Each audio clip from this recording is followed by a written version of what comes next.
Welcome to my YouTube channel. So আশা করি আপনারা সবাই ভালো আছেন এবং আপনাদের দয়ায় আমিও অনেকটা ভালো আছি। সো আমি এখন আছি বর্তমানে শ্রীমঙ্গলের ভিতরে, আর এখন আমি আছি কালীরঘাট চা বাগানে, টি গার্ডেন।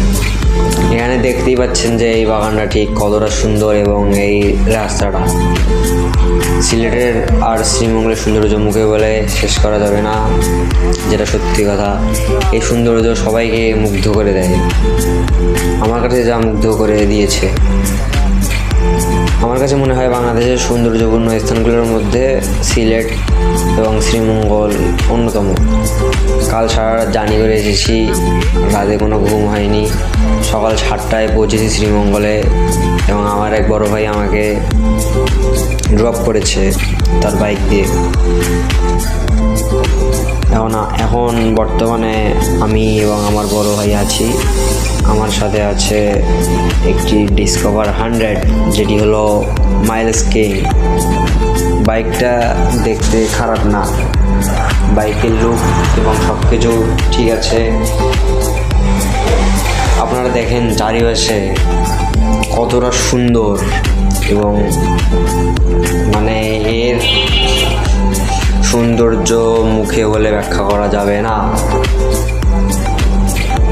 বাইকে ফুয়েল নিয়েছি 3 লিটার শুধুমাত্র এই শ্রীমঙ্গল এবং চা বাগানগুলো ঘোরার জন্য। আপনারা চারিদিক লক্ষ্য করলে বুঝতে পারবেন কতটা সুন্দর এই জায়গাটা। অনেকটা জায়গা মিলেই এই চা বাগানটি গঠিত। অনেক টুরিস্ট আছে শ্রীমঙ্গলে শুধুমাত্র ঘোরা এবং প্রজনন করার জন্যই। এখানে ঘোরার জন্য আলাদা গাড়িও আছে এখানে, বাট আমরা যেহেতু বাইকার, আমরা বেশিরভাগ সময় বাইকেই থাকি। সিচুয়েশন অন্যরকম হইলে তো অন্য যানবাহন ব্যবহার করতে হয়, বাট আমরা যেহেতু বাইকার, আমরা অল টাইম বাইকেই থাকার চেষ্টা করি এবং বাইক রাইড করি। আমি আরও বিভিন্ন জায়গায় গিয়েছি শ্রীমঙ্গলে, যেমন রাতের গুলশান ফরেস্ট, জাফলং পাহাড়, ওইটা হলো মায়াবী ঝর্ণা, মেবি মাধবকুণ্ড জলপ্রপাত, ওয়াটারফল। এটি সৌন্দর্য মনোমুগ্ধকর। আমি এটার প্রেমে পড়ে গিয়েছি কথা বলতে। এই জলপ্রপাত উপর থেকে যে পড়ছে, এটার যে শব্দ শুনলে আপনাদের মাথা কাজ করবে।